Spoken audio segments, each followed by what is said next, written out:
Bonjour à tous, aujourd'hui nous allons voir Merv. Merv est donc un jeu qui se situe dans cette cité du XIIe siècle, sur la route de la soie, une grande cité de commerce dans laquelle nous essayons de prospérer au mieux, de la développer au mieux et de faire plein de points de victoire. Donc nous sommes face à un Eurogame qui est, on va dire, expert, hein, bien que j'ai vu plus difficile, mais enfin il reste quand même expert. Il n'est pas très tendu, hein, certains joueurs, d'ailleurs j'ai entendu reprocher ça, c'est qu'il n'y a pas vraiment beaucoup de tension dans ce jeu, mais néanmoins on va devoir optimiser nos stratégies comme d'habitude pour faire le maximum de points de victoire. Donc dans Merv, il y a différentes ressources, en tout cas, il y en a 4 qui sont génériques, ce sont celles-là. Alors, elles sont de 4 couleurs différentes, comme vous pouvez le voir, mais elles ne portent pas de nom dans le jeu, c'est pas, j'en sais rien moi, de la courge, du fer et du bois, pas du tout. Voilà, c'est 4 ressources génériques de couleurs. Bon, c'est pas très grave, je pense que de toute façon, même si y avait eu du thème qui avait été mis sur ces ressources, rapidement on aurait juste parlé de couleurs et on aurait très vite oublié ce qu'elles représentaient. En tout cas, on a 4 couleurs de ressources, encore une fois, et aussi, bien sûr, vous allez le voir, beaucoup d'autres choses pour pouvoir s'épanouir dans cette ville de Merv. Alors voilà le plateau principal de Merv. Alors nous allons le voir petit à petit, je vais vous le remplir petit à petit, hein. Je ne vais pas vous faire qu'une mise en place de début de partie, vous verrez tout doucement. Alors on a une piste de points de victoire qui fait tout le tour, hein, comme d'habitude, ça, hein, pour marquer donc nos points de victoire. Et la cité se trouve au centre, ici, dans cette zone-là, et chaque carré c'est un quartier. Et comme vous allez le voir, nous allons faire des actions dans ces quartiers. Alors là, il n'y a rien parce que les quartiers, en fait, ce sont ces tuiles, comme vous voyez. Il y en a plein et on va les placer de façon totalement aléatoire sur le plateau, de façon à créer la ville de Merv qui sera donc différente à chaque partie. Voilà, j'ai placé au hasard les tuiles quartier. Alors une tuile quartier, c'est à peu près toujours la même chose, en fait. Vous le verrez, vous avez une ressource, en fait, c'est la ressource que produit le quartier parmi les 4 que je vous ai montré tout à l'heure. Donc vous avez les couleurs qui varient. Vous avez une action principale qui est représentée par ce symbole. On va tous les voir. Alors c'est des symboles que vous retrouvez par exemple pour celui-là ici, vous voyez, qui correspondent à des actions qu'on va faire sur le pourtour du plateau. Donc ça, c'est une action principale qu'on fera sur le pourtour du plateau. Comme je vous ai dit, une ressource que produit le quartier, vous vous doutez bien qu'on va pouvoir la gagner. Ici, ce meeple représente un mercenaire. Alors vous verrez, nous allons pouvoir envoyer des mercenaires dans les quartiers pour les protéger des attaques mongoles. Oui, on va pouvoir se faire un petit peu agresser par le jeu. Et là, vous avez juste une petite maison dessinée. Pourquoi? Parce qu'en fait, chaque joueur a des maisons, des bâtiments, et on va pouvoir construire sur une tuile comme vous allez le voir. Donc une tuile, c'est comme ceci, une action principale, un gain de ressources, éventuellement une zone pour la protéger, protéger le quartier, et ici la construction d'un bâtiment. Chaque joueur pourra venir construire un bâtiment sur un quartier, mais on va voir ça dans un instant. En tout cas, toutes les tuiles sont sur le même schéma, et évidemment, ce qui change, vous vous en doutez, c'est la ressource produite qui n'est pas la même, et l'action, excusez-moi, principale qui est au-dessus, qui représente encore une fois les actions qu'on a autour de Merv représentées sur le plateau de jeu, et on va voir tout ça dans un instant. Alors la tuile centrale est un peu particulière, vous le verrez, j'expliquerai quand j'y arriverai. Mais comment joue-t-on à Merv? Alors comme je viens de vous le dire, vous avez en fait les zones d'action dans les quartiers, donc on va venir activer les quartiers, vous vous en doutez. Pour ça, chaque joueur, je vous montrerai à 4, a un gros meeple qu'on va venir placer dans le coin supérieur gauche, comme ceci, vous voyez, alors il y en a dans chaque coin, sur des petits emplacements numérotés de 1 à 4, en sachant que le 4e emplacement, bien évidemment, n'est pas utilisé lorsqu'on joue à 3 joueurs. Je crois qu'il y a un mode de joueur particulier aussi, mais là, comme je vous montre à 4, il est utilisé. Comment on joue à Merv? On commence tous dans le coin supérieur gauche, et lorsque c'est au premier joueur de jouer, en l'occurrence c'est noir puisqu'il est en tête, il va pouvoir choisir un des 5 emplacements ici. Il choisit l'emplacement comme il le souhaite, voilà, mettons qu'il se mette ici, et il va pouvoir activer un quartier dans la colonne qui est en dessous de lui. Mettons qu'il décide d'activer ce quartier-là. Là, il va pouvoir y avoir 2 situations. Soit il n'y a aucun bâtiment, comme c'est le cas ici, soit il y a déjà un bâtiment dessus. Soit un bâtiment lui appartenant, soit un bâtiment appartenant à un autre joueur. S'il y a un bâtiment dessus, il va pouvoir activer la tuile sans problème, même si le bâtiment est à un autre joueur. Alors vous verrez, évidemment, l'autre joueur va gagner une petite chose quand même, hein, mais néanmoins, on peut toujours utiliser un quartier, rien ne nous empêche de le faire. Mais s'il n'y a pas de bâtiment dessus, alors le joueur est obligé d'en mettre un. Comme ceci, alors on en a 9, hein, des bâtiments au total pour la partie. Donc, encore une fois, il choisit un quartier, il a choisi celui-là, il va l'activer, vous doutez bien, pour la ressource et l'action principale qui est indiquée ici, ça nous le verrons un peu plus tard. Et comme il n'y avait aucun bâtiment dessus, il a posé un de ses propres bâtiments à lui, mais je le répète, s'il y avait déjà eu un bâtiment, il aurait tout à fait pu utiliser le quartier en question. Alors vous allez voir, bien sûr, il y a aussi une règle en fonction des bâtiments présents sur les quartiers pour les utiliser. C'est aussi l'intérêt de Merv, mais on va voir ça dans un instant. En tout cas, c'est comme ça que ça se passe. Et puis jaune, maintenant, on va faire une action, il vient ici. Alors évidemment, il ne peut pas aller là où est allé noir. il va poser un de ses bâtiments et faire une action, si on est en tout début de partie, puis bleu. Et enfin rouge, alors rouge, oui, il n'a plus que 2 colonnes possibles où il va pouvoir choisir des actions. Et c'est tout. Alors, autant vous dire qu'en début de partie, ce n'est pas grave. Vraiment, ça n'a pas d'importance. C'est pas tellement gênant d'être dernier. Mais en fait, assez rapidement, vous allez voir pourquoi. Mais quand il commence à y avoir des bâtiments, être dernier, là, ça va commencer à devenir de plus en plus pénible. Alors, ça ne vous bloquera jamais. Le jeu n'est pas trop tendu. Hein, vraiment, vous serez jamais bloqué. Mais bon, vous ferez peut-être pas exactement ce que vous voulez si vous êtes dernier. En tout cas, ça c'est vrai, une fois qu'on a commencé à jouer et à placer des bâtiments sur le plateau, comme vous allez le voir, mais en tout début de partie, c'est pas très grave d'être dernier. En tout cas, mettons qu'ils viennent là et qu'ils fassent cette action. Une action, pardon, de cette colonne-là. Voilà, j'ai placé à peu près au hasard les bâtiments. Chaque joueur a fait son action sur la tuile correspondante. Je y reviens dans un instant. Mais quand on est comme ça, maintenant qu'on a chacun fait nos actions dans un quartier, que se passe-t-il? Eh bien, on va venir se placer ici pour l'ordre du tour de la prochaine manche. Et le prochain tour, on va dire. Et le prochain tour, vous avez bien compris, on va venir placer nos meeples ici et pouvoir faire l'action dans la ligne. Comment ça se passe? Eh bien en fait, le dernier joueur, là, celui qui est le plus en arrière, doit venir se placer dernier dans l'ordre du tour suivant. Alors là, vous dites, c'est un peu vache, hein, alors oui, il aurait pu se placer devant. Regardez, rouge qui était dernier est venu jouer sur cette colonne-là, cette tuile ici. Ça fait que, comme vous avez bien compris, il va finir normalement premier, puisque lui se place, ensuite lui viendra en troisième, lui viendra en deuxième, et enfin lui viendra en premier. Donc c'était tout à fait faisable de devenir premier joueur en choisissant sa colonne. Mais en fait, il y a une petite astuce pour pouvoir twister un petit peu cet ordre du tour obligatoire. Il y a une ressource que sont des chameaux. Bah oui, c'est la route de la soie, hein, il y a des caravanes. En fait, il faut savoir que, par exemple, bleu peut tout à fait, s'il le souhaite, parce qu'il ne veut pas être quatrième, et s'il a des chameaux en stock, dans sa réserve, qu'il en a gagné, venir placer un chameau ici, donc sur la place qu'il aurait dû occuper, et du coup venir se mettre juste devant. Mais s'il en a encore en stock, il peut tout à fait en mettre un deuxième ici, mettons, pour venir se mettre juste devant. Et voilà, bleu qui était tout à fait dernier, qui avait choisi cette colonne-là parce qu'il voulait faire cette action, et ben il a consommé 2 chameaux, mais maintenant pour le prochain tour, il est deuxième. Que se passe-t-il pour jaune? Alors jaune, vous allez me dire, ah bah, les chameaux sont pris, viens là. Non, pas du tout. Jaune, toujours pareil. Maintenant, il doit se placer sur la place la plus en arrière de l'ordre du tour, toujours. Donc, en théorie, il doit venir se mettre quatrième, puisque lui s'est mis devant. Que se passe-t-il s'il se met quatrième? Bah, il gagne le chameau qu'avait mis bleu. Donc lui, maintenant, il a un chameau en plus dans son stock. C'est plutôt sympa. Mais il peut tout à fait décider de ne pas se mettre quatrième, et s'il a un chameau dans son stock, venir mettre un chameau sur la quatrième place, oui, on peut en mettre autant qu'on veut, et mettons qu'il se dise, je me mets troisième. Comme il se met troisième, il gagne le chameau que bleu avait mis, et il se place troisième. Et il gagne ce chameau.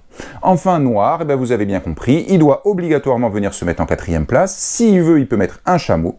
Et s'il met un chameau, il sera premier du coup, parce que c'est la seule place qui reste. Bon, rouge sera obligé de se mettre là. Mais s'il s'en fout, mettons, et qu'il se dise, ben non, moi je m'en fous d'être quatrième, on enlève les 2 chameaux, il se met quatrième, et évidemment, il vient de gagner les 2 chameaux. Et rouge, qui est là, bah, ça tombe bien, il lui reste la première place, il s'y met. Donc vous voyez, au final, rouge s'était mis là, donc il pensait être finalement premier, mais avec cette petite règle, il n'y est pas forcément. Hein. Si tout le monde a consommé des chameaux pour prendre les premières places, quand rouge, qui est le plus en avant, et donc qui va se placer en dernier, vient se placer, ça se trouve, il ne restera plus que la dernière place. Néanmoins, si c'est le cas, à 4 joueurs, il va gagner 3 chameaux. Donc certes, c'est une dernière place, mais enfin 3 chameaux, c'est très très bien. Ne serait-ce que pour gérer les prochains ordres du tour, mais comme vous verrez, les chameaux servent aussi à autre chose.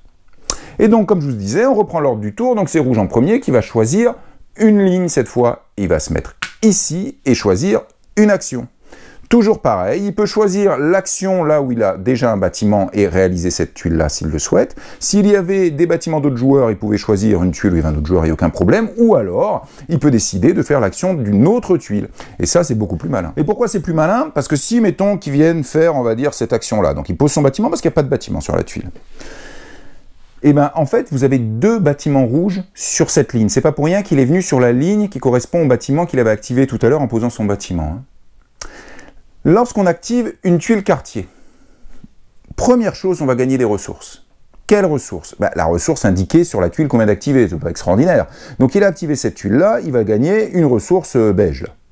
Il gagne cette ressource, sauf que vous allez gagner aussi toutes les ressources des autres quartiers de la ligne ou de la colonne, si vous êtes en vertical, que vous activez, avec des bâtiments de même couleur. Donc dans cette configuration-là, rouge vient activer cette nouvelle tuile pour son action principale qui est ici.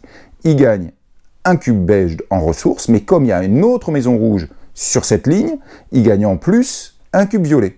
Et s'il y avait 4 ou 5 maisons rouges, mettons que lui, il ait réussi à mettre des bâtiments sur tous ces quartiers, parce qu'ici, il va venir, il en met un là, ici, il revient là, il en met un là, puis quand il revient ici, il se met là, puis il en met un là. C'est tout à fait possible. Et bien là, il gagnerait une ressource de chaque tuile. Donc ça veut dire qu'en une action, 1, 2, 3, il peut gagner 5 ressources, qui est le maximum, mais c'est tout à fait considérable. Vous allez voir à quoi servent les ressources, mais on les consomme quand même. Mais il faut bien comprendre une chose, c'est que si il s'était placé sur la tuile, la couleur d'un autre joueur, ça marchait pareil. S'il s'était mis sur, enfin activé, excusez-moi, s'il avait activé la tuile d'un autre joueur, il prenait toutes les ressources de la ligne ou de la colonne en question pour toutes les tuiles qui avaient un bâtiment de la couleur considérée de l'autre joueur. Alors là, vous dites, bah, c'est dégueulasse, c'est l'autre joueur, du coup, qu'est-ce qu'il gagne? Alors en fait, l'autre joueur, il va quand même gagner une ressource qui est la ressource de la tuile activée. Pour vous donner un exemple, si plus tard dans la partie bleu vient ici et active cette ligne-là et il décide d'activer cette tuile ici, il va gagner donc une beige et une violette, mais comme c'est un bâtiment rouge, hein, c'est pas à lui, et ben rouge gagne une beige. Donc il gagne une ressource qui est la ressource de la tuile qu'active bleu parce que c'est son bâtiment. Donc il y a quand même une petite compensation. Par contre, il ne gagne pas, même si c'est rouge, hein, les ressources des autres bâtiments. Non, non, il n'y a que bleu qui, lui, joue, qui va gagner une ressource de chaque bâtiment de la même couleur que celui activé. Donc oui, c'est un peu mieux d'activer ses propres bâtiments, on ne fait pas un cadeau à l'autre, mais au final, une seule ressource, comme vous le verrez, bon, c'est pas terrible de filer ça à un autre joueur. Donc du coup, il n'y a pas trop de tension, parce que bon, bah, c'est pas grave. Si vous n'avez pas réussi à bien placer vos bâtiments, si un autre joueur a réussi à en foutre 4 sur une ligne, et ben si vous vous placez bien dans l'ordre du tour, bim, vous viendrez activer ses bâtiments à lui, vous lui filez une ressource, ok, mais vous allez en gagner 4. Hein, donc ce n'est pas très grave. Donc du coup, c'est pour ça aussi que quand la partie avance, l'ordre du tour prend de l'importance. Parce que si vous êtes construit une ligne avec 5 bâtiments et que vous voulez activer cette ligne, bah, vaut mieux être premier, parce que sinon les joueurs qui jouent avant vous vont aller l'activer. Ils vont vous filer une ressource, c'est vrai, celle, donc encore une fois, de la tuile qu'ils activent, parce que c'est vos bâtiments, mais par contre, eux, ils vont gagner toutes les ressources de là où vous avez vos bâtiments sur la ligne ou la colonne. Donc ils s'en foutent de vous filer une ressource, hein, au final. Hein. Enfin, dans la partie, ça a été ça. Très vite, quand il y avait des joueurs qui avaient 4 bâtiments, bah, on s'en foutait complètement de lui filer une ressource à ce joueur, parce que nous, on en gagnait 4, quoi, des ressources. Donc c'était beaucoup mieux. Donc c'est là où l'ordre du tour commence à prendre de l'importance, et que le jeu est pas très tendu, parce que du coup, bah, si vous n'avez pas bien placé vos bâtiments, c'est pas très grave, vous utiliserez les bâtiments des autres. Donc vous avez bien compris, en règle générale, chaque joueur, au deuxième tour, vient se mettre exactement là où il avait un bâtiment à lui. C'est archi classique, de façon à activer une autre tuile pour prendre 2 ressources et pas qu'une seule. Donc il y a un petit effet crescendo, bien sûr, on prend de plus en plus de ressources normalement à chaque tour. Mais vous avez noté qu'il y a une tuile spéciale au centre, alors elle est recto verso, hein, donc vous mettez peu importe, le recto ou le verso au hasard en début de partie, bon ça bougera pas. Il faut savoir que quand un joueur active cette zone centrale, en plus d'activer d'activer une tuile et de récupérer entre autres toutes les ressources des bâtiments de la même couleur, il va pouvoir activer la tuile centrale. Alors la tuile centrale, pour l'activer, vous consommez un chameau. Je vous ai dit que vous allez voir, on l'utilise à d'autres choses, le chameau, que l'ordre du tour. Vous posez votre chameau sur une des 4 cases et vous prenez le bonus de la case. Alors lesquels, vous verrez un peu plus tard à quoi ils correspondent, vous prenez le bonus. Mais vous avez une autre option aussi, quand vous activez cette case, cette case, mettons qu'on soit comme ça, joueur noir vient ici, il active ses bâtiments noirs, mettons, et il peut donc activer la tuile centrale. Bah, soit il vient prendre un chameau et le mettre ici pour activer ça, ou alors il n'active pas d'action, mais il récupère tous les chameaux de la tuile centrale. C'est les deux choses qu'on peut faire en tuile centrale, et cette action est toujours faisable pour un joueur qui vient se positionner en colonne ou en ligne au centre, en plus de l'activation du quartier et de la récupération des ressources de tous les quartiers qui ont, je le répète, le bâtiment de la même couleur. Alors vous avez bien compris, ensuite dans ce cadre-là, jaune en premier choisit son emplacement, soit il se met dernier parce qu'il est obligé, soit il met des chameaux pour monter un petit peu plus en avant, etc. etc. Et si personne ne met de chameau, l'ordre il est en train de se faire comme je vous le montre pour le tour suivant. Et on recommence ici. Et quand on a fait un tour complet et qu'on arrive là, la manche se termine. Des manches, vous en avez 3 qui sont représentées ici. Ça représente 3 années. Je vous ai placé le pion pour compter les années. Donc quand on va arriver ici la première fois, qu'on aura fait tout un tour, et à ce moment-là, on aura fait la première année et on va appliquer ce symbole. Alors ce symbole c'est quoi? Alors vous le voyez que vous l'avez à la fin de chaque manche, il y a 3 manches, hein, donc les 3 années. C'est ce symbole là, comme vous voyez. Pourquoi? Parce que c'est une zone de scoring ici. Et en fait, à chaque fois qu'on fait un tour, donc 3 fois dans la partie, on va scorer cette zone-là. Donc vous verrez comment ça marche dans un instant, mais du coup c'est important. Mais ce n'est pas tout, on va aussi scorer en fonction des bâtiments que l'on possède. Alors je vais vous détailler un petit peu plus après, mais vous verrez, il y a aussi des petites tuiles bonus qu'on gagne ici qui vont jouer sur ce scoring. Donc au final, quand on finit une année, c'est-à-dire un tour complet, on score en fonction du nombre de bâtiments qui sont présents à nous d'emmerde. On va scorer en fonction de cette zone-là, vous verrez comment elle fonctionne. Et certaines tuiles bonus vont nous faire scorer un peu plus. Alors tuiles bonus, on gagne surtout dans cette zone-là, comme vous verrez dans un instant. Alors ce symbole-là, c'est quoi? C'est les attaques mongoles. Alors oui, les attaques mongoles qui sont ici. Et ben en fait, quand on arrivera en fin de deuxième année, donc deuxième tour, avant de scorer, j'ai bien dit avant, c'est pour ça que c'est avant, les Mongols attaquent. Et pour tous les bâtiments qui ne sont pas protégés, vous allez voir comment on les protège, ils dégagent. Et c'est juste avant le scoring. Donc les bâtiments, normalement, vous rapportent des points, mais si vous prenez attaque mongole que vos bâtiments dégagent, alors vous remettez dans votre réserve, hein, vous pourrez les reconstruire après, et ben à ce moment-là, vous marquerez pas de points pour vos bâtiments, puisqu'ils ont été détruits par les Mongols. Donc, et ça, en troisième manche, à nouveau, il y a une attaque mongole avant le scoring, et on vire tous les bâtiments qui ne sont pas protégés du plateau, tout simplement. En sachant encore une fois que vous allez voir comment on les protège, mais nous, dans notre partie, ça n'a pas été tendu, parce que, en fait, les Mongols nous ont détruit 0 bâtiment, de toute la partie, hein. C'est-à-dire que vous allez voir comment on les protège, mais on a réussi à protéger tout le temps, tous les bâtiments, dès la deuxième manche, et évidemment à la troisième. Donc il y a eu destruction d'aucun bâtiment. Alors c'était à 4 joueurs. Est-ce qu'à 3 joueurs, c'est différent? Je pense, parce qu'évidemment à 4 joueurs, si on se met à créer de la défense sur les bâtiments, vous allez voir comment ça marche, parce qu'on peut défendre les bâtiments des autres aussi. Et ça nous rapporte des choses. Hein. Et ben à 4, si on se met à défendre, on défend très très bien la ville. Et donc les Mongols ne nous attaqueront jamais. Peut-être qu'à 3 joueurs, c'est un peu plus difficile, et les Mongols commencent à faire du dégât. Ça, en tout cas, l'attaque mongole survient toujours avant, mais comme je vous dis, à 4 joueurs, vous pouvez très bien, en fait, ne jamais souffrir des Mongols. Alors, je vous ai mis des petits pions, vous avez un pion ici, un là, je vous l'ai mis que pour bleu, hein, mais évidemment, tous les joueurs ont leur pion, alors vous avez vite deviné, hein, vous avez des cercles, hein, ici, vous verrez comment on peut grimper, ici, vous avez une piste où on peut grimper, et ici, une piste où on peut grimper aussi. Donc, à quoi servent ces pistes? Alors, vous verrez, cette piste tout là-haut, elle est indispensable si votre stratégie va partir sur certaines actions. J'ai dit qu'il y a des actions principales, on va les voir dans un instant. Vous avez certaines actions, 2 actions d'ailleurs qui scorent, ou si vous ne montez pas sur cette piste, vous ne scorerez pas. Donc cette piste est indispensable pour le scoring sur 2 types d'actions qu'on va voir dans un instant. Cette piste-là, il est indispensable d'y monter pour le scoring de chaque fin de manche, qui se passe ici. Si vous ne montez pas ici, vous ne pourrez pas scorer cette zone-là. Donc c'est 2 pistes sur lesquelles on monte pour arriver à déclencher des scorings. Vous allez voir comment ça marche, en tout cas dans un instant. Ici, vous verrez, vous avez des points, mais vous avez aussi des bonus. Alors ça, c'est important. Pourquoi? Parce que regardez, par exemple, vous avez des tuiles bonus ici. Alors, je vais vous les mettre toutes. Et ce sont des tuiles points de victoire. Alors, puisque j'y suis, autant vous le dire, quand vous arrivez à faire tout un tour, qu'on change de manche après l'attaque mongole aux manches 2 et 3, je vous ai dit que vous scorez vos bâtiments. Comment ça se passe? C'est super simple, vous marquez 1 point par bâtiment à vous présent dans Merv. Donc c'est très simple, hein. Vous comptez votre nombre de bâtiments, voilà, c'est 1 point par bâtiment. Bon, sauf si vous avez chopé une tuile comme ça. Vous voyez, une tuile comme ça, par exemple, les bâtiments qui sont sur les quartiers avec ce symbole-là, hein, vous voyez, c'est le même symbole, après qu'il vous ait rapporté 1 point, j'ai bien dit après, il vous rapporte à nouveau des points, il vous rapporte 3 points. Donc là, vous avez une tuile bonus que vous allez gagner donc sur cette piste, vous allez voir comment ça marche, mais qui, au moment du scoring de fin de manche, donc 3 fois, hein, vos bâtiments ici, qui correspondent, si vous avez chopé la tuile, c'est pas 1 point qui vous rapporte au final, mais 4. Hein. Donc c'est quand même beaucoup mieux. Donc ces tuiles-là peuvent quand même faire des points. Mais en tout cas, je vous répète, 1 point par bâtiment que vous avez construit, plus 3 points éventuellement si vous êtes allé chercher cette tuile-là, vous allez voir comment vous allez faire. Un scoring ici, et ça je vous le répète, c'est quand on a fait tout un tour, et ça, on le fait 3 fois. Bien, alors on va voir quand même ces différentes actions. Que fait-on lorsqu'on arrive sur un quartier? Alors comme je vous ai dit, la première chose, vous gagnez la ressource du quartier, plus la ressource de tous les autres quartiers de la ligne ou de la colonne que vous activez, qui possèdent des bâtiments de la même couleur, je vous l'ai dit tout à l'heure. Vous commencez par ça, hop, vous prenez toutes vos ressources. Ensuite, vous allez faire une action. Alors en fait, les actions, il y en a 3 possibles. Soit vous montez sur cette piste, ici, là, qui est la piste, je ne sais plus son nom, c'est pas très très grave. Soit vous montez sur cette piste-là. Vous montez de 1, c'était votre action du tour, c'est à une autre personne de jouer. Alors vous dites, la vache, c'est pas très optimum ça. C'est vrai que c'est pas très optimum, mais peut-être que ça vous sera indispensable à un tour. Parce que potentiellement, vous allez voir, ça va pouvoir vous faire scorer. En tout cas, c'est une action possible, juste monter là. Autre action possible, c'est aller poser un mercenaire. Donc on a des meeples qui sont nos mercenaires, et si vous faites cette action-là, vous posez le mercenaire où vous voulez. J'ai bien dit où vous voulez. Ça peut être n'importe quel bâtiment, hein, d'ailleurs pas forcément la ligne ou la colonne où vous êtes, soit vous le posez, voilà, vous le posez comme ceci sur la tuile, et en fait, qu'est-ce que ça fait? Je vous ai dit que vous avez les attaques mongoles, là, hein, et ce bâtiment-là, pour l'attaque mongole, il est protégé à la fin de la manche, il ne sera pas détruit. Alors il y a un autre moyen de les protéger, vous allez le voir, mais en tout cas, il ne sera pas détruit.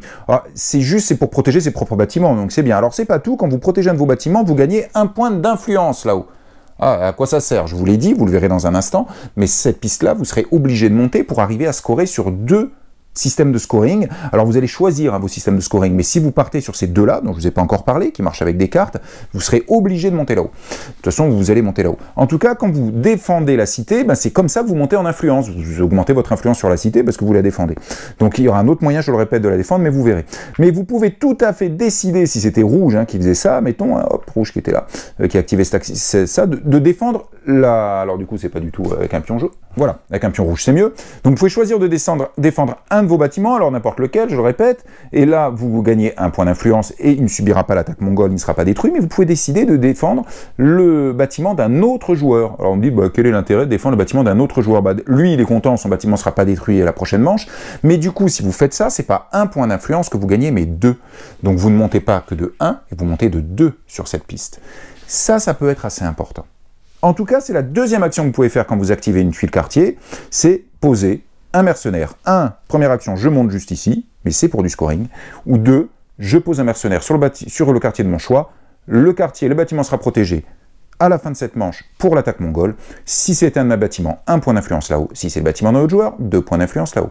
Vous avez remarqué, je vous ai dit, il sera protégé pour la fin de cette manche. Pourquoi? Parce qu'à la fin de chaque manche, tous les mercenaires s'en vont. C'est pour ça que je dis que c'est des mercenaires. Ils dégagent tous, qu'ils aient servi ou non. Donc ils dégagent tous. Alors pourquoi on me dit comment ils peuvent ne pas servir? Je vous ai dit qu'on peut protéger un bâtiment de différentes façons, vous verrez. Mais en tout cas, ils s'en vont tous. Donc ça veut dire que pour la manche suivante, où à nouveau il y aura une attaque de Mongols, si on veut replacer mercenaires, il faut recommencer le coup. Mais c'est pas trop mal en fait, parce que ça nous fait monter sur la piste là-haut, sur laquelle on veut monter. Donc ça c'est bien. Allez, 2 actions. Troisième action, possible, activer l'action de la tuile. J'ai bien dit troisième action, possible, vous choisissez, je le répète, soit vous posez un mercenaire, soit vous montez d'un cran ici, soit vous activez l'action principale du quartier, mais vous ne faites pas les 3, vous faites un des 3. Alors, quelles sont ces actions qu'on va pouvoir faire? En fait, elles ont un lien avec tous les cartouches qu'il y a autour du plateau, comme vous allez voir. Alors ici, regardez, vous retrouvez cette icône-là. Donc si vous venez faire une action là, avec les petits sacs d'épices, c'est pour jouer sur cette zone du plateau. Si vous faites l'action avec la mosquée, c'est pour jouer sur la piste mosquée, qui est ici. Si vous faites l'action des remparts, que je ne vois plus ici, par exemple ici, c'est pour faire l'action des remparts, qu'on va voir un peu après. Vous doutez bien que c'est l'autre manière de protéger la ville, c'est de construire des remparts. Si vous faites l'action des caravanes de chameaux, c'est ici, caravane de chameaux. Vous dites, dis donc, il n'y a pas grand-chose. Oui, parce qu'en fait, ça, c'est lié à des tonnes de cartes que je vais vous poser là. Et si vous faites l'action des rouleaux, ici, des parchemins, vous verrez, c'est cette action-là, vous voyez, c'est gagner des parchemins, que je ne vous ai pas mis ici, mais vous allez voir ça dans un instant.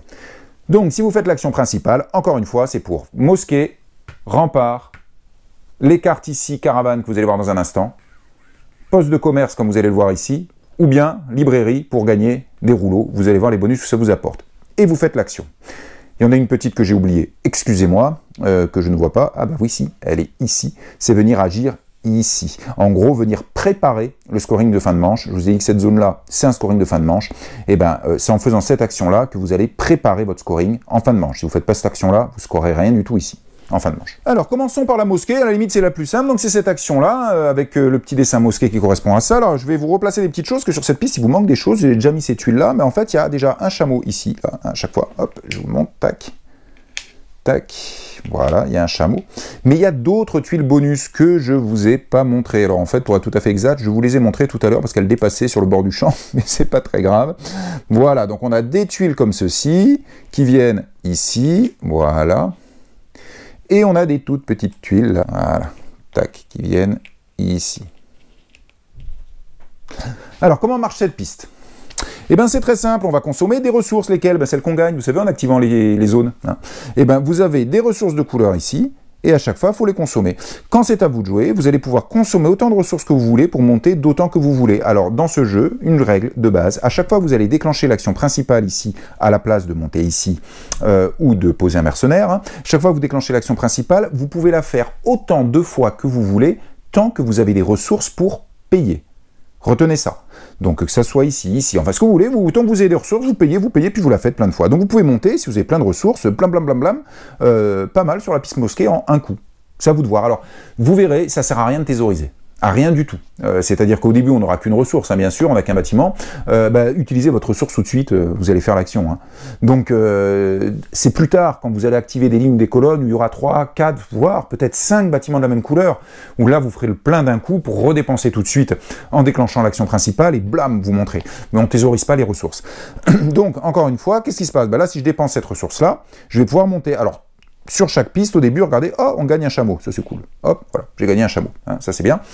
Et si on continue à monter, qu'est-ce qui se passe? Quand vous atteindrez ça, vous prenez, hop, cette tuile bonus. Alors cette tuile bonus, qu'est-ce que c'est que ça? Et bien en fait, cette tuile bonus, vous allez venir la placer sur un de vos bâtiments, comme ceci. Alors, qu'est-ce qu'elle entraîne lorsque vous faites ça? Première chose, vous ne gagnez plus la ressource qui est ici, et vous ne pourrez plus mettre de mercenaires sur cette case. Ça, c'est la première chose. À la place, vous gagnez une ressource blanche, que je ne vous ai pas montré, qui sont des cubes blancs. En fait, c'est une ressource joker. Elle est de n'importe quelle couleur. Alors comme vous voyez ici, par exemple pour monter, les couleurs sont importantes. Vous devez respecter les couleurs.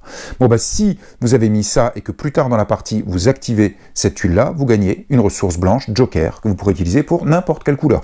Évidemment, comme on peut activer les bâtiments des autres joueurs, un autre joueur pourra tout à fait activer ce bâtiment-là. Ça, c'est la première chose. Si vous continuez à monter, alors si vous montez ici, regardez, tac, vous grimpez sur cette piste. Vous reconnaissez le symbole. Et je vous l'ai dit, c'est important pour le scoring de fin de manche, hein, cet endroit-là. Si je dépense cette ressource, tac, je gagne une petite tuile. Alors là, vous avez 4 petites tuiles, comme vous pouvez voir. Et ces 4 petites tuiles, en fait, correspondent aux 4 couleurs de ressources. Mettons que je prenne celle-là, je vais pouvoir la mettre là, hein, mettons là où j'ai un bâtiment, et qu'est-ce qui se passe maintenant? Maintenant, si moi j'active, ou un autre joueur aussi, hein, cette tuile-là, je gagne, alors c'est pas très malin, c'est 2 fois la même couleur, mais c'est pas très grave. Si, ça me gêne, donc on va faire ça, hein, que voulez-vous, ça me gêne. Voilà, tac, c'est mieux comme ça. Si vous activez ici, que vous avez posé cette tuile, et maintenant vous gagnez certes cette ressource-là, mais en plus cette ressource-là, et vous avez bien compris, sur cette tuile, on ne peut plus mettre de mercenaires. Donc on va devoir protéger ce bâtiment d'une autre manière. Alors ça, d'autant plus important que si, lors de l'attaque mongole, vous faites péter votre bâtiment, un tour suivant, un autre joueur peut venir, pouf, poser son bâtiment ici, et du coup profiter maintenant de cette action-là. Mais comme je vous ai dit, on peut activer les bâtiments des autres joueurs, donc ça enlève de la tension quand même, c'est pas très grave. S'il fait ça, vous activerez son bâtiment à lui. Alors à ce propos, vous vous souvenez, je vous l'ai dit, si vous activez une ligne, une colonne avec des bâtiments d'une autre couleur que la vôtre, le joueur gagne la ressource du bâtiment que vous activez. Et vous gagnez les ressources de tous les bâtiments de cette couleur-là, dans la ligne ou la colonne. Mais il faut savoir que si vous faites ça, en fait, le joueur dont vous avez activé le bâtiment va gagner la ressource du bâtiment que vous venez d'activer, mais il gagnera en plus toutes les ressources bonus de la même ligne ou de la même colonne de ces bâtiments éventuellement présents.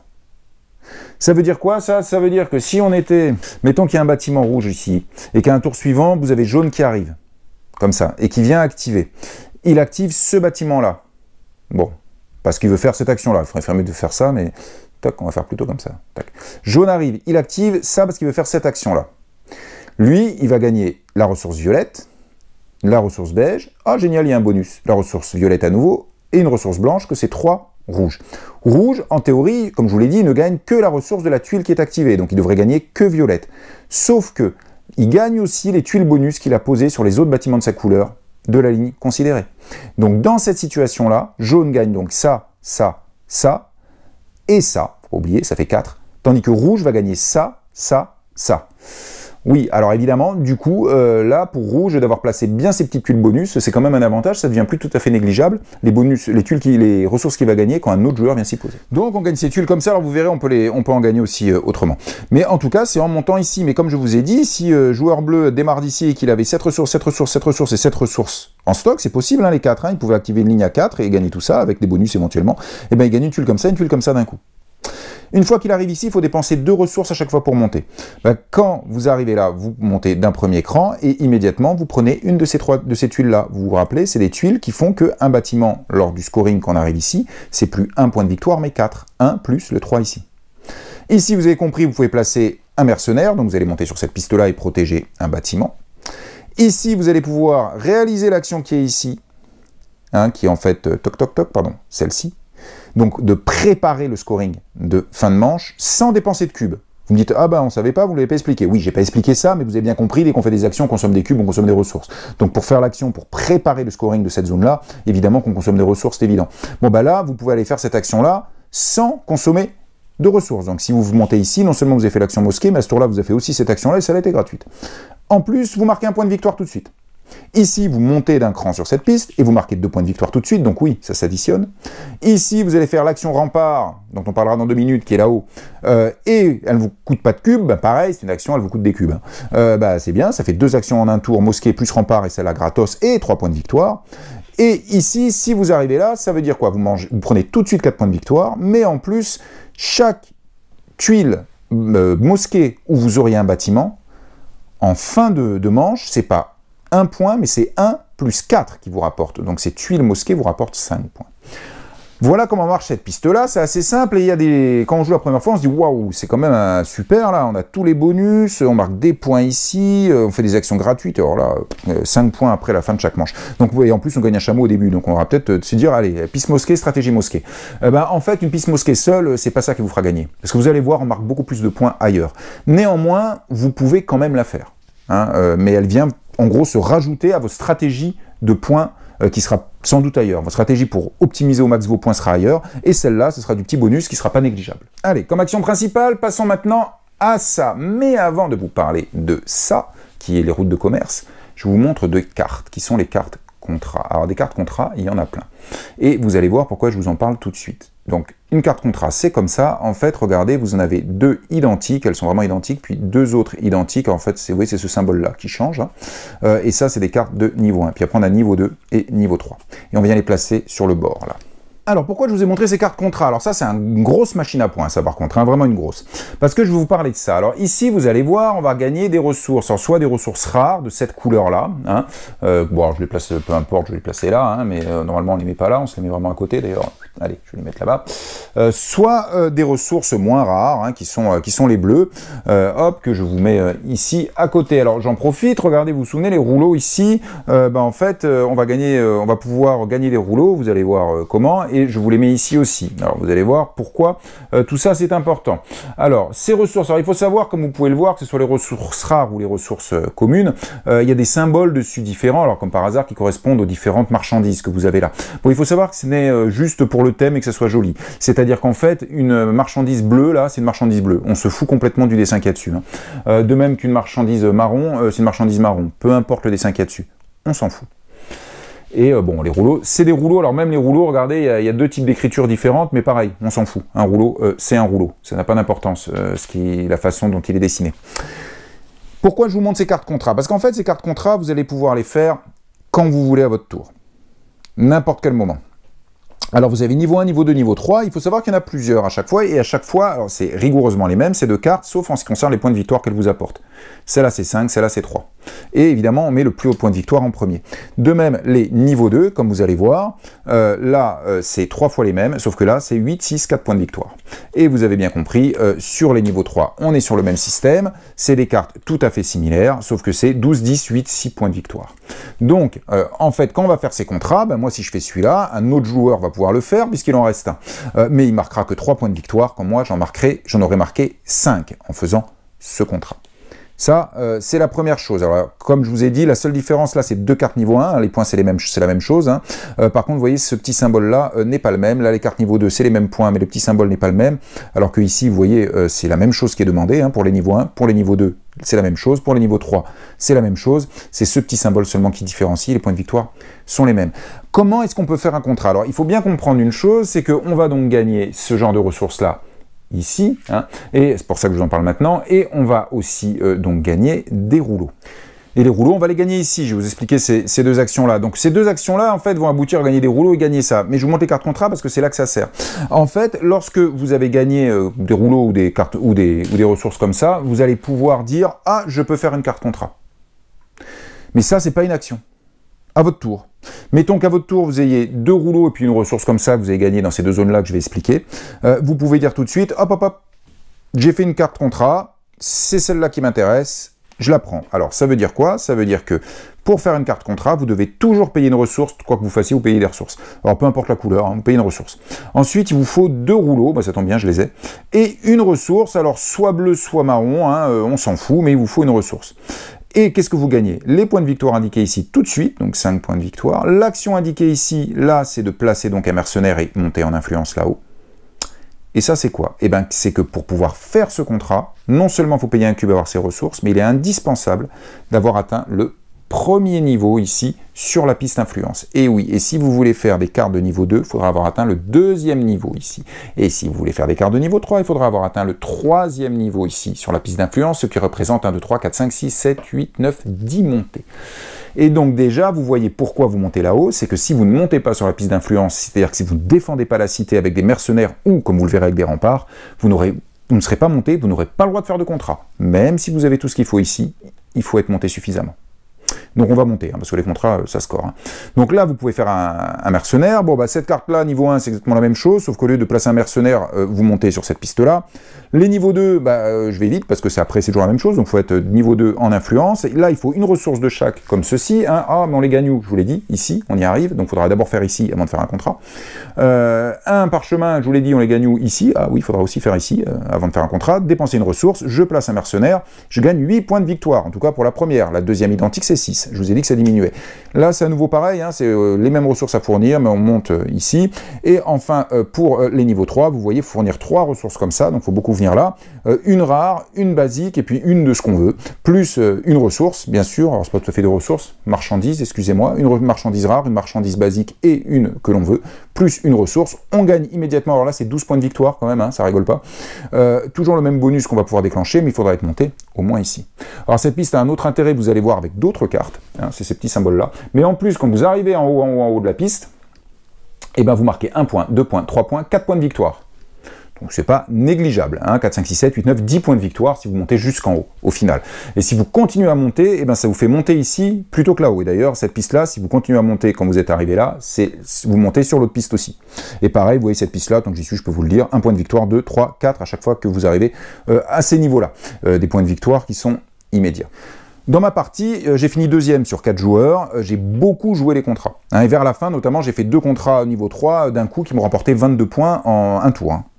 Parce qu'en dessous c'est 10 là, donc il m'en restait une niveau 2 et puis une niveau 1, enfin pas niveau 2, mais enfin oui, on va dire en dessous, et une là, et donc ça m'a fait 22 points parce que j'avais toutes les ressources qu'il faut, donc vous doutez bien que j'ai fait beaucoup cette action pour pouvoir gagner ces marchandises là, mais ça c'est une grosse machine à points, contrairement à ça qui semble très très optimal, mais pas tant que ça, mais ça par contre les contrats c'est une grosse machine à points. Bon, ok, je vous ai montré tout ça pour vous parler de ça. Donc, comment on fait pour accéder à ces actions-là et qu'est-ce qu'elles font pour gagner ça, pour aller faire nos contrats, puisque c'est vraiment l'objectif, c'est d'arriver à faire des contrats. Pour cette action-là, donc c'est l'action de la route des épices, là. Déjà, vous voyez, vous avez un chameau sur chacune de ces 4 zones-là. Hop. Et quand je vais faire l'action, on part tous de Merve. Première chose, je vais poser je vais y arriver, excusez-moi, un poste de commerce. Où on part de Merve, donc c'est une des 4 villes qui sont ici. On est obligé d'aller juste sur les villes qui sont à côté, tout simplement. Donc je viens poser un de mes disques ici. Tout simplement, je me prends un de mes disques, et c'est toujours là, n'oubliez pas, quand vous faites cette action-là, qui est par exemple celle-là, vous commencez par poser un disque, alors vous allez le poser au début juste une ville connectée à Merve. Donc quand on débute, le poste de commerce que l'on fait, c'est forcément une de ces 4 villes connectées à Merve, et oh super, on gagne un chameau. Donc ça c'est très bien. Alors vous ne bloquez pas la zone, parce que immédiatement, un autre joueur peut venir aussi faire un poste de commerce au même endroit. Alors par contre, lui, il ne gagnera pas de chameau, parce que vous l'avez déjà gagné. Donc ça, c'est la première action que l'on fait systématiquement. Après, si vous le souhaitez, vous pouvez vouloir gagner cette marchandise-là. C'est un petit peu le but de la manœuvre. Il faut dépenser de la ressource, comme d'habitude. Vous dépensez une ressource bleue, et vous pouvez gagner une marchandise, ici bleue, pour aller faire des contrats. Alors, il faut savoir que si vous étiez comme ça, mais qu'en final, c'est une marchandise marron qu'il vous fallait, parce que vous êtes sur les contrats niveau 2 et niveau 3. Vous pouvez tout à fait, alors vous n'avez pas de poste de commerce là, et comme je vous ai dit, quand on fait cette action, on ne pose qu'un seul poste de commerce, et il faut être connecté. Donc, dans cette situation-là, si c'était la première fois, je pose mon poste de commerce lié à Merve, mais maintenant, je voudrais aller chercher plutôt cette marchandise-là. Je peux. Ça me coûte un chameau, que je vais me mettre ici. Et là, regardez, hop, j'ai connecté. Alors, je n'ai pas construit de poste de commerce, mais si je dépense ces 2 ressources, je vais pouvoir prendre une ressource marron, qui va avec les contrats de haut niveau. Par contre, si je n'avais pas fait ça, à un tour suivant, je peux réactiver cette action-là si je le souhaite. Donc, je vais reposer à nouveau un poste de commerce. Et ce poste de commerce, il faut juste que j'y sois connecté. Donc, sur une action suivante, j'aurais très bien pu dire, soit je viens poser un poste de commerce sur une de ces 4 villes, soit je viens poser un poste de commerce sur cette ville-là, et j'y suis connecté puisque j'ai un poste de commerce ici. Donc c'est comme ça qu'on peut s'éloigner. Et toujours pareil, si vous voulez des marchandises, allez-y, tant que vous avez des ressources et que vous avez des postes de commerce aux endroits où vous êtes, ou bien si vous consommez des chameaux pour vous connecter à des endroits où vous n'avez pas de poste de commerce, et bien dépensez toutes les ressources que vous voulez et prenez toutes les marchandises qui correspondent. Il n'y a pas de limite, la seule limite c'est le nombre de ressources que vous dépensez. Donc il peut encore une fois, juste à la fin de cette action-là, avoir attrapé les marchandises qu'il lui faut pour réaliser un contrat et juste tout de suite, là, à ce tour-là, puisque ce n'est pas une action, dire hop hop hop, je revendique un contrat, j'ai ce qu'il faut. Donc il y a une petite course là, parce que c'est l'histoire de points de victoire en fin de partie, et puis aussi de l'action qu'on va pouvoir déclencher immédiatement, mais n'oubliez pas, il faut quand même qu'il soit monté avant sur la piste là-haut d'influence en ayant défendu la cité. Soit avec des mercenaires, soit avec les remparts, on y revient. Hein, donc si vous faites ça, vous êtes obligé de défendre la cité avec mercenaires, remparts, et ensuite de venir ici pour prendre les marchandises, pour avoir tout ce qu'il faut, pour pouvoir prendre ces cartes-là. Et les niveaux 1 et les niveaux 2, il vous faut en plus des rouleaux. Vous voyez que le niveau 3, par contre, il n'y a pas besoin de rouleaux, il n'y a besoin que de marchandises comme ça, mais par contre, il faut être ici, sur la piste d'influence, donc il faut avoir un petit peu défendu la cité. Alors au passage, quand vous avez terminé votre action ici, les chameaux que vous auriez éventuellement utilisés pour relier des zones où vous n'aviez pas de poste de commerce, vous allez voir où ils vont. En fait, ils vont sur cette action-là, mais on va y venir dans un instant. Alors vous pourriez vous dire, là, quel intérêt, là j'ai une ressource bleue, quel intérêt de mettre un chameau ici pour reprendre une ressource bleue, comme elles sont toutes équivalentes, autant prendre 2 fois ici. Bah non, c'est pas le même coût. Là, ça me coûte de la ressource bleue, là de la ressource beige. Donc peut-être que j'ai une bleue, une beige en stock.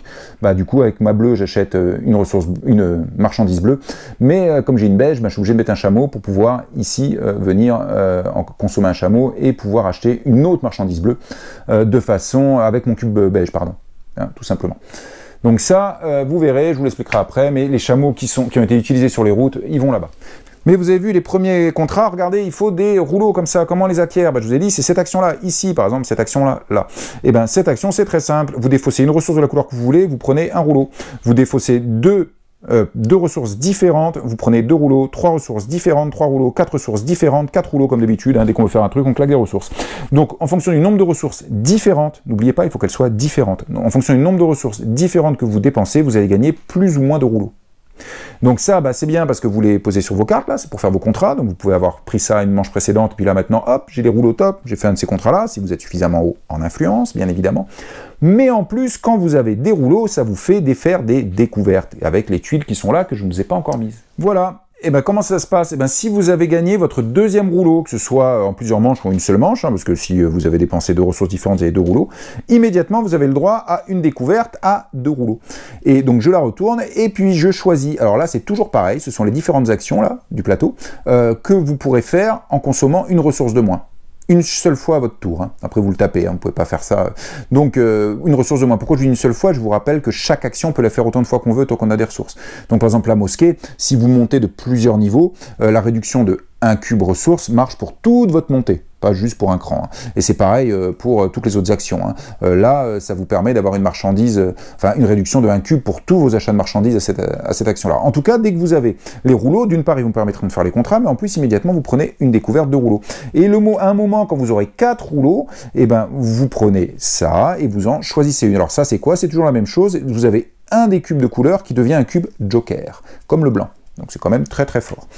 Quand vous en aurez 6, vous aurez le droit de prendre une tuile comme ceci, qui vous permet de faire, alors c'est des actions one-shot, une action, toujours pareil, hein, les actions du plateau, mais sans payer. Hein, vous voyez, là par exemple, vous montez, alors toujours un cran, je le répète, mais là vous payez carrément rien du tout. Donc ça, c'est, si vous avez 6 rouleaux, et enfin, si vous avez 8 rouleaux, c'est pareil, c'est du one-shot, 8 points de victoire en one-shot, posez 2 mercenaires, posez un mercenaire et montez sur cette piste-là, et montez 2 fois sur cette piste-là, scoring, fin de manche, je vous le rappelle. Alors, il faut savoir que les rouleaux que vous consommez, ou les marchandises que vous consommez sur ces cartes-là, vous ne les consommez pas en fait. Hein. Si j'avais fait ce contrat-là, et que j'avais ce qu'il faut, je pose mes rouleaux ici, là, mais il compte toujours pour choper ça. En fait, il compte toujours pour le reste. La seule chose pour laquelle une marchandise, mettons comme ça, la seule chose pour laquelle il ne compte plus, c'est pour pouvoir faire de nouveaux contrats. Je peux plus les utiliser, bien sûr, pour faire de nouveaux contrats. Mais par contre, il compte pour les autres mécaniques du jeu, comme par exemple les compter pour arriver à 4 ici. Si plus tard j'en gagne 2 nouveaux, je compte ces deux-là, 2 et 2, 4, et je peux prendre une tuile ici. Il continue à compter pour ça. Hein. Les remparts, donc cette action-là, elle va vous permettre de construire des remparts. Alors les remparts, vous allez les voir dans un instant, ils sont de 2 types, hein, simples, et puis les portes. On va recouvrir tout, et les premiers remparts coûtent une ressource. Alors vous voyez, si vous prenez un rempart ici, c'est une ressource beige, si vous prenez un rempart ici, c'est une ressource violette. Et pareil, orange ou bleu. Donc en fonction d'où vous prenez, ça vous coûtera une ressource d'une couleur variable, et puis là, c'est 2 ressources. Alors c'est exactement le même rempart. Hein. Simplement, ça veut dire que là, les 4 ont été pris, maintenant ça coûte plus cher. Par contre, les portes, vous allez voir, c'est toujours 3 ressources. Toujours pour les couleurs. Dès les remparts, je vais vous les poser. Ça ressemble à ça. Donc, si je fais l'action rempart, à mon tour, eh ben, je paye les ressources nécessaires, je prends un rempart, alors les remparts se placent ici ou là, et les portes se placent sur les zones centrales, tout simplement. Donc, tant que je peux payer, je peux en placer autant que je veux, hein, comme toutes les actions. Là, en l'occurrence, ça m'a coûté 1, 2, 3, 4, 5 cubes orange, et j'ai pu placer ces 3 remparts-là. Bon, 5 cubes orange, ça me paraît un peu cher, si vous avez 5 cubes orange, mais en tout cas, vous en placez autant que vous voulez. Évidemment, il y a de la concurrence, comme je vous le disais, une fois que les remparts, tous ceux-là sont pris, bon, vous avez encore ceux-là, ceci dit, hein, mais une fois que tous ceux-là sont pris, maintenant les remparts coûtent 2, hein, 2 ressources à chaque fois. À quoi sert un rempart? Eh bien, un rempart, ça sert à protéger les bâtiments, tout simplement. C'est comme un mercenaire. Eh bien, si je pose un rempart, je protège les 2 quartiers qui sont alignés avec ce rempart. Donc ce rempart-là protège ces 2 quartiers-là. Ce rempart-là, pardon, protège ces 2 quartiers-là. Tout simplement. J'en enlève un volontairement. Donc ça, voilà, par exemple, c'est comme ça. Maintenant, pour protéger un bâtiment, eh ben, le bâtiment, il faut qu'il soit protégé des 2 côtés, contre les attaques mongoles. Vous vous souvenez, pour ne pas sauter à la fin d'une manche. Avant le scoring, en plus. Et bien, comment ça marche? En fait, un rempart protège 2, je vous ai dit. Donc, ça veut dire que ce rempart protège ce quartier et ce quartier. Donc, ce bâtiment-là, il est protégé. Mais de ce côté-là. Par contre, de ce côté-là, il n'est pas protégé. Donc, ce bâtiment n'est pas protégé. Il faudra venir placer un rempart ici. Et là, il est protégé de ce côté-là. Et de ce côté-là, on est bon. Alors, vous me dites, et ce côté-là, il n'est pas protégé? Oui, mais en fait, on s'en fout parce qu'on ne tient compte que de 2 quartiers à chaque fois. Là, l'entrée dans la ville par ce côté-là est beaucoup trop loin, hein, puisqu'elle est 1, 2, 3, 4 quartiers. Donc l'entrée dans la ville ici par les Mongols, c'est pour impacter ces 2 quartiers-là. L'entrée dans la ville pour les Mongols, c'est impacter ces 2 quartiers-là. Et ici, c'est pareil. Donc l'entrée dans la ville ici impacte ces 2-là, l'entrée dans la ville ici impacte ces 2-là. Donc ce quartier-là, il est protégé avec une muraille ici et une muraille ici. Là, on est bon. Alors du coup, vous avez bien compris que les 4 tuiles qui sont ici peuvent pas être attaquées par les côtés parce qu'elles sont à plus de 2 tuiles, elles sont à 3 tuiles. Par contre, elles peuvent être attaquées que là. Donc en fait, il suffit de poser une porte et quand vous posez une porte, vous protégez, bim, tout de suite ces 2 quartiers. Ils sont protégés qu'avec un seul bâtiment. Alors une porte, c'est 3 ressources. Donc évidemment, ça coûte plus cher puisque elle suffit à vous protéger ces 2 quartiers. Alors il faut bien comprendre une chose, si là j'avais un mercenaire, je pouvais poser mon rempart, c'est pas un problème. Par contre, dans le sens inverse, si on était comme ça, je ne pouvais pas venir poser un mercenaire ici pour protéger ce bâtiment parce qu'il est déjà protégé par le rempart. Donc on ne place pas des bâtiments, des mercenaires sur un quartier qui est déjà protégé par les remparts. Et ça c'est important puisque les mercenaires, ils vous font monter sur la piste d'influence. Alors n'oubliez pas, les remparts et les mercenaires, ça fait monter sur la piste d'influence. Plus d'influence, certes, c'est des points de victoire fin de partie, mais surtout, si vous montez pas, vous ne pourrez pas faire de contrat, vous ne pourrez pas faire point de victoire. Mais pire, vous verrez, vous ne pourrez pas faire d'autres points de victoire avec cette action-là qu'on va voir tout de suite. Et c'est les 2 grosses machines à points de victoire. Donc ça veut dire qu'on monte tout le temps là-haut, au passage. Enfin, à mon avis, on monte tout le temps. Et comme on monte tout le temps, on protège la ville tout le temps, puisque c'est avec soit les mercenaires, soit les remparts qu'on monte. Donc, il y a une petite concurrence, qu'au bout d'un moment, quand elle sera complètement protégée, la ville, elle sera protégée. Hein. Comme on cherche forcément à monter là-haut, c'est comme ça que de toute façon, je vois pas trop comment on peut jouer sans chercher à protéger la ville, parce que si vous la protégez pas, vous montez pas là. Si vous montez pas là, vous faites pas de contrat, vous faites pas cette action-là, vous verrez. Et c'est pas possible de pas les faire, ces actions-là tout de même. Donc encore une fois, on la protège. Et donc, c'est pour ça que souvent, si on s'y prend bien, les Mongols, ils nous font jamais très mal. Et monter sur l'influence avec les remparts, c'est exactement comme avec les mercenaires. Si vous protégez un bâtiment à vous, c'est 1 point d'influence là-haut. Si vous protégez un bâtiment d'un autre joueur, c'est 2 points d'influence. Alors évidemment, poser les remparts, ça peut tout à fait vous faire gagner pas mal de points. Si on était comme ça, et je change un peu les choses parce que ça m'arrange, voilà. Si on était comme ceci, et que je viens poser un rempart ici, je gagne en influence 1, si c'est joueur rouge, hein, excusez-moi, je gagne 1 ici parce que c'est mon bâtiment, mais je gagne 2 ici parce que c'est le bâtiment bleu que je protège, donc je gagne 3 points d'influence. Bon, 3 points d'influence, c'est quand même très très bien. Donc les remparts, ça rapporte évidemment du coup potentiellement plus que les mercenaires qui ne protégeront toujours qu'un seul bâtiment, donc 1 ou 2 points. Donc les remparts, c'est ça protège contre les attaques mongoles les bâtiments, et en plus, ça fait monter sur l'influence qui vous permet de jouer sur les 2 types de cartes, celle-là et celle-là, qui vous font beaucoup de points de victoire. Et cette action des caravanes, eh ben, ce sont des cartes caravanes. Alors on en met 8.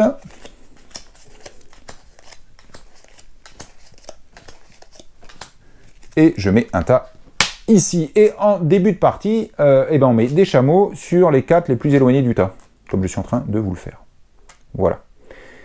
hop, et des chameaux vont revenir sur ces cartes. Comment? Et ben vous vous souvenez ici les petites caravanes qu'on met pour aller choper des ressources si on a pas de poste de commerce. Et ben à la fin de cette action-là, tous les chameaux qui auraient été, mettons, allez, comme ceci, tous les chameaux qui seraient ici, là, pouf, sur les chemins, on les enlève et ils viennent sur les cartes. Ça ramène des chameaux sur les cartes. Faut le savoir. Quel est l'intérêt d'avoir des chameaux? Ben, à mon tour, si je fais cette action-là, je vais pouvoir prendre autant de cartes que je veux à partir du moment où je paye, toujours en quoi? En ressources, toujours quoi? C'est marqué ici, des ressources identiques. Oui, c'est l'inverse de là. Si vous avez plein de ressources différentes, ben, vous aurez facilement des rouleaux. Si vous avez plein de ressources identiques, vous prendrez plus facilement des cartes. Donc vous dépensez autant de ressources identiques que vous prenez, et vous prenez du coup autant de cartes que vous voulez. Lesquelles? N'importe lesquelles? Non. Vous pouvez prendre toutes les cartes sur lesquelles il y a un chameau déjà. Donc au début de partie, il y en a 4 comme ça, où c'est possible. Et comme je vous ai dit, à chaque fois qu'on utilisera un chameau pour aller chercher des marchandises ici, bim, ça va sur les cartes. Vous pouvez aussi prendre la carte qui est juste après le dernier chameau. Donc là, en début de partie, vous pouvez prendre 1, 2, 3, 4, 5 cartes, potentiellement. Mais ça vous coûte 5 ressources identiques, bien évidemment. Si, et ça va vite, hein, à un moment de la partie, donc il n'y a plus de chameau, vous pouvez toujours prendre la dernière carte qui est là. Donc potentiellement, vous pouvez prendre les cartes les unes après les autres au fur et à mesure, en dépensant à chaque fois les ressources. Donc, soit la dernière carte, soit celle où il y a les chameaux, soit, encore une fois, celle qui est juste après le dernier chameau. Qu'est-ce que ça nous apporte, cette carte-là? Bah, c'est des collections, en fait. Il y a deux choses. Tout d'abord, regardez, en fait, vous avez différents types de marchandises. Alors, en fait, il y en a 4, ce sont des épices.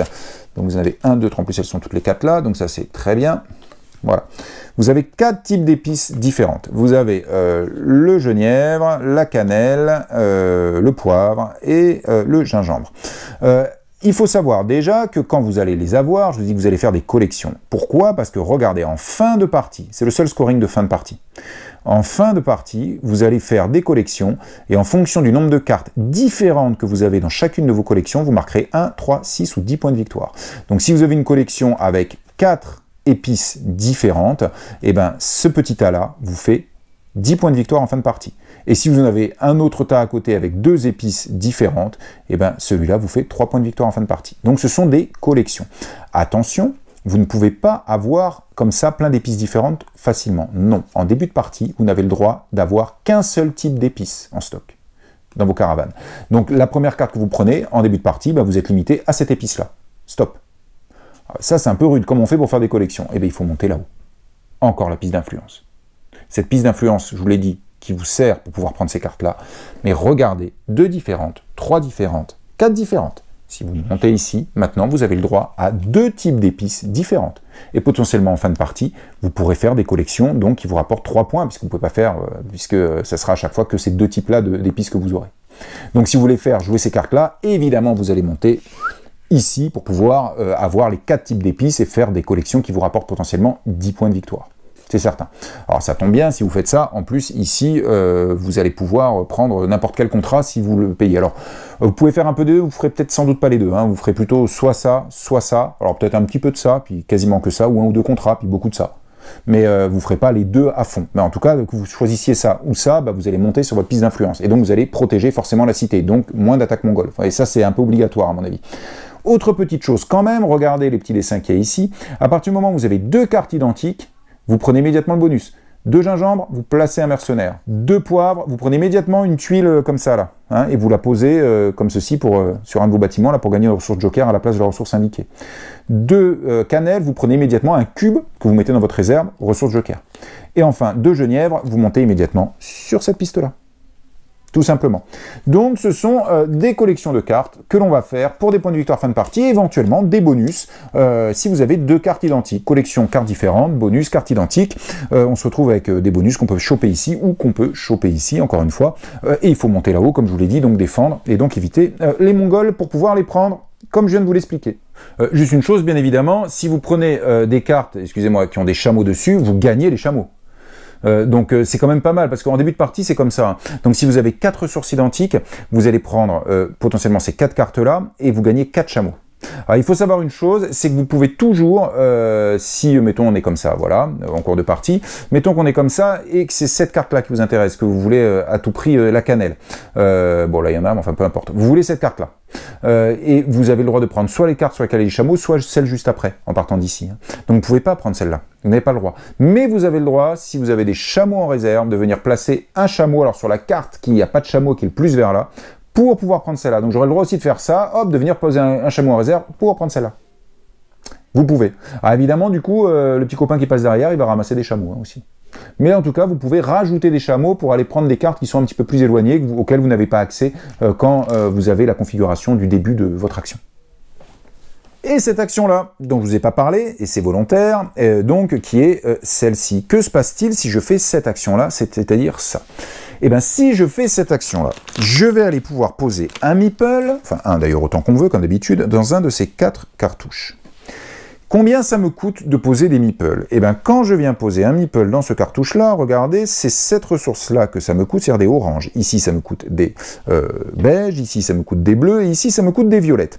Donc, si je veux poser des meeples ici, bah, il va falloir que j'ai des ressources oranges dans mon stock.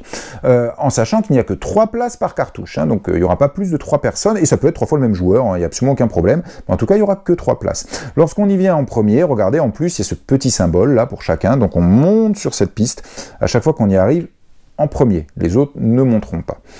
Combien on paye? Ben en fait, vous allez payer un cube donc de la couleur qui correspond à l'endroit où vous avez posé votre meeple, que multiplie le nombre de meeples que vous avez déjà. Oui, donc c'est-à-dire que le premier dans cette configuration-là, par exemple, me coûte un cube orange, mais si à cette manche, on peut le faire autant de fois qu'on veut, hein, une fois que vous avez déclenché ça, si à ce tour, je viens ici, bon, en l'occurrence, j'aurais donc monté, mettons, de 2, hein, grâce à ça, là, ça va me coûter du cube beige, mais combien? Ben 2 cubes beige, parce que j'ai déjà 2 bonhommes, ici.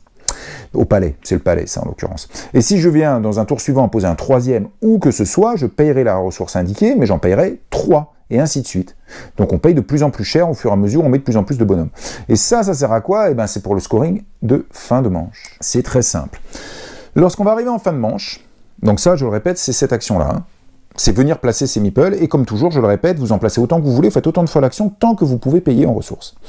Et bien quand on arrivera en fin de manche, on va faire ce scoring-là. On va scorer, comme je vous l'ai dit, enfin on commence par l'attaque des Mongols, tous les bâtiments qui ne sont pas protégés, soit par 2 remparts ou une porte pour ceux qui sont au centre, soit par un mercenaire, dégagent du plateau, le joueur le récupère. Ensuite, on compte le nombre de bâtiments que vous avez, 1 point par bâtiment que vous avez, sauf si vous avez ça, ça vous rajoute 3 points, ou ça vous rajoute 4 points pour les bâtiments sur les actions indiquées. Mais on score ça aussi. Et ça, comment ça score? Déjà, vous allez devoir baisser votre marqueur ici, de cette piste-là, d'autant que vous avez de meeple. Ça, c'est la première. De toute façon, vous êtes obligé. Alors, si vous n'en avez pas assez, bah, vous baissez au maximum, quoi. Voilà. Vous baissez pour arriver à 0. Et là, vous allez pouvoir activer autant de meeple que vous avez consommé de zones. Donc, si je suis dans cette configuration-là, mettons, j'ai 2 meeples et je suis ici sur la piste. En fin de manche, je consomme 1 et 2 points de cette piste puisque j'ai 2 meeples, je suis obligé. Hein, c'est ce qui est indiqué ici lorsque l'on fait le scoring. Mais je vais scorer. Et je score quoi? Eh bien regardez, là je score 1 point par ressource, quelle qu'elle soit, par exemple par marchandise, quelle qu'elle soit, que j'aurai à côté de moi. Alors qu'elle soit pas utilisée ou qu'elle soit utilisée sur un contrat. Hein, elle marche toujours.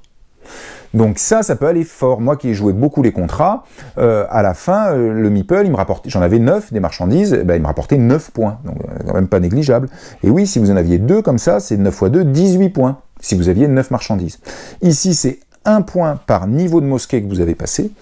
Ici, c'est 1 point par carte caravansérail que vous avez. Et ici, c'est 1 point par rouleau que vous possédez, y compris les rouleaux qui sont sur vos contrats réalisés. Et ça, c'est à la fin de chaque manche. Donc, eh ben oui, ça peut quand même faire du point, tout ça. Donc, si vous êtes parti sur une stratégie où vous voulez faire pas mal de contrats, donc il vous faut des marchandises, donc vous allez faire beaucoup cette action-là, donc vous allez avoir pas mal de marchandises. Bon, bah à ce moment-là, il est autant placer des meeples sur ce cartouche ici. Parce qu'à la fin de chaque manche, vous allez marquer 1 point que multiplie le nombre de meeples et que multiplie le nombre de marchandises que vous avez, même si elles sont sur des contrats. Donc, bim, bim, bim, tout ça, ça match. Et ça y est, vous avez votre stratégie. Contrat, cette zone-là, meeple ici. C'est bon. Mais sans oublier évidemment de protéger, ça c'est tout le monde le fait parce que ça vous fait monter ici et sans ça vous pouvez pas prendre les contrats, enfin bref. Attention, je vous l'ai bien dit, quand on finit une manche et qu'on fait le scoring, on consomme du coup un point de cette piste qui est la piste de faveur, et ça c'est des courtisans au passage, c'est le palais. Donc ça veut dire qu'au début de la manche suivante, on démarre tous à 0 hein, ici. Donc c'est-à-dire qu'à la fin de la manche suivante, si vous voulez à nouveau scorer le palais, il va falloir que vous ayez trouvé un moyen de remonter ici, parce que vous allez reconsommer. En sachant, comme je vous l'ai dit, que si on est dans cette configuration-là pour bleu, à la fin de la manche, il n'a qu'un point de faveur, il le consomme, mais il avait 2 meeples. Hein. Bon, il a consommé ce qu'il a pu. Mais comme il a consommé qu'un point de faveur, il n'a le droit d'activer qu'un seul meeple. Hein. Donc là, voilà, il y en a un qui ne marche pas. Donc on va chercher tout le temps à monter. D'où le fait que peut-être que votre dernière action, si on est dans cette configuration-là, vous avez, comme je vous disais, 9 marchandises dans votre stock, même sur des contrats, et que vous êtes ici, dernière action à faire, peut-être qu'au lieu de faire l'action principale de la tuile qui est ici, ou de poser un mercenaire, ça vaudra peut-être le coup, tant pis, de faire une action qui sera juste de monter là. Parce que mine de rien, juste avoir fait ça, ça vous permet d'activer votre deuxième courtisan qui, si vous avez par exemple 9 marchandises, vous fait 9 points. Donc ça sera peut-être bien plus rentable que l'action qui est dessinée sur la tuile. C'est pour ça que je vous disais en début d'explication que monter sur cette piste et consommer son action du tour juste pour monter de un cran, parfois ça vaut le coup. Et comme je vous le disais, en fin de partie, la seule chose qu'on score, ce sont les collections de cartes, de cartes Caravansérail, donc des collections de cartes différentes. Donc du coup, comme je vous l'ai dit, bien sûr, vous allez viser les contrats, vous allez viser ces cartes, soit l'un soit l'autre au maximum pour scorer un max, vous allez essayer de placer, parce que ça c'est vraiment des grosses machines à ce point, vous allez essayer de placer au mieux vos meeples ici, parce que en fonction de votre choix stratégique, sur une des différentes cases, que ça score quand même très bien en fin de manche, quand vous commencez à avoir pas mal, soit de rouleaux, soit de marchandises comme ça, soit si vous faites Caravansérail de cartes comme ça, et de façon à scorer, donc vous allez un peu jouer comme ça. Alors n'oubliez pas le Caravansérail, parfois il y a des jolis coups à faire quand il y a plein de chameaux, parce que vous les récupérez, hein, donc ça peut très bien tourner ici, il y a vraiment une bonne stratégie avec les chameaux. Et n'oubliez pas, ça rechute à chaque fois, donc il faut se le remonter pour pouvoir rescorer. Pour ce qui est de la protection, comme je vous l'ai dit, tout le monde le fait, parce que de toute façon, on va faire contrat ou ça, c'est sûr, hein, tous les joueurs vont taper un peu là-dedans, et si pour faire ça ou ça, il faut monter ici, donc ça c'est obligatoire. Alors, du coup, on protège, parce que c'est qu'en protégeant avec des mercenaires ou ça, comme je vous l'ai dit, qu'on monte là-haut, sur la piste d'influence. Du coup, on se prend moins les attaques de Mongols. Alors, je vous le dis à 4 joueurs, hein, je le répète, hein, peut-être qu'à 3 joueurs, on peut pas, on n'a pas assez d'actions à 3 joueurs pour bien protéger les baraques, et on se prend les attaques de Mongols. Mais dans ma partie, en tout cas, à 4 joueurs, je tiens à vous le dire, on avait construit des maisons partout, on avait complètement entouré de remparts la ville, il y avait encore des mercenaires qui, je crois, qui traînaient, je me souviens même plus, donc on s'est pris aucune attaque de Mongols au final sur ces 2 manches-là, et il y a un joueur qui a gagné, hein, qui est arrivé au taquet sur les 2 pistes, et d'ailleurs, du coup, monter sur ces pistes ne lui apportait plus rien. Quand vous êtes au taquet sur les 2 pistes, c'est fini. Donc, ce qui a fait que certains joueurs à ma table ont dit « Ah, c'est dommage, c'est bien, hein, les mécaniques sont bien, ça marche bien, mais le jeu n'est pas assez tendu. » Regarde, dès la première partie, un joueur est arrivé au taquet des 2 pistes, on n'a pris aucune attaque mongole, c'est vrai, on n'a pris aucune attaque mongole. Alors moi j'ai pris plaisir à jouer à Merv, mais je ne peux pas leur donner tort. Le jeu manque un tout petit peu de tension. Voilà, il faudrait qu'on soit obligé de se prendre des attaques mongoles, il faudrait que monter, je sais pas, enfin, un tout petit peu de tension, comme je viens de vous dire, quand à la fin de votre partie, quelqu'un arrive au bout des 2 et qu'on n'a jamais pris d'attaque mongole et qu'on a tout protégé, qu'on a tout construit, on se dit c'est dommage. Néanmoins, je le répète, je vais rejouer quand même, parce que le jeu m'a plu, parce que vous avez vos petites stratégies que vous pouvez faire. Alors après, est-ce qu'il y a beaucoup de choses différentes à faire? Je ne sais pas, parce que je vous ai un peu tout dit quand même. Ces tuiles-là, néanmoins, vous pouvez jouer avec ou sans. Moi, dans ma partie, j'ai fini 2e, je vous l'ai dit, j'en ai pas utilisé une. Hein. Je suis pas allé en chercher une seule. Alors vous allez me dire, comment j'ai fait les contrats là? En fait, j'ai pas fait beaucoup de contrats de bas niveau. Hein. En fait, j'ai fait plutôt des contrats ici. Hein. Donc, qui rapportent le plus de points. Donc c'est pour ça que j'avais pas vraiment besoin de beaucoup de rouleaux. J'en ai eu 2 aussi, alors pardon, j'ai pris, je crois, un bonus comme ça. Ouais, j'ai pris un bonus comme ça, excusez-moi, parce que j'ai quand même eu 2 rouleaux pour faire un bas niveau au début. Mais sinon, j'en ai pas pris beaucoup, donc on peut jouer aussi là-dessus. Mais au final, les stratégies, vous avez bien compris, prendre ça, monter ça de façon optionnelle. Mais bon, le joueur qui a gagné, en plus, il est monté au taquet là. En fait, le joueur qui a gagné, il est monté au taquet ici, il avait fait beaucoup de collections, il a joué énormément Caravansérail. Je crois même pas qu'il ait fait un seul contrat. Voilà. Mais c'est ce que je vous dis, ça bascule soit de l'un, soit de l'autre. Voilà. Donc c'était Merv, c'est un jeu qui est bien, qui manque un peu de tension, faut l'avouer, c'est vrai, qui du coup est pas trop difficile, du coup c'est aussi un avantage, car si vous aimez les genres de jeux comme ça, les Eurogames, que vous voulez faire découvrir un peu des Eurogames, mais pas mettre le couteau sous la gorge d'un joueur comme on peut se retrouver avec la bouffe dans Agricola par exemple, ou quand on joue à Kanban de la Cerda, où il y a vraiment des moments c'est rude, et ben au moins ce jeu-là vous permet de vous développer réellement, sans que vous ayez trop de pression, en mettant des vraies stratégies en place, qu'il va falloir optimiser au maximum, donc c'est sympa. Voilà, c'était Merv, qui nous est donc apporté, je vous l'ai pas dit, mais qui est apporté par Atalia, avec des dessins de Yann O'Toole, et le jeu qui a été fait par Fabio Lopiano. Je réalise que j'oublie tout le temps, je suis tellement concentré sur les jeux, de vous citer les auteurs.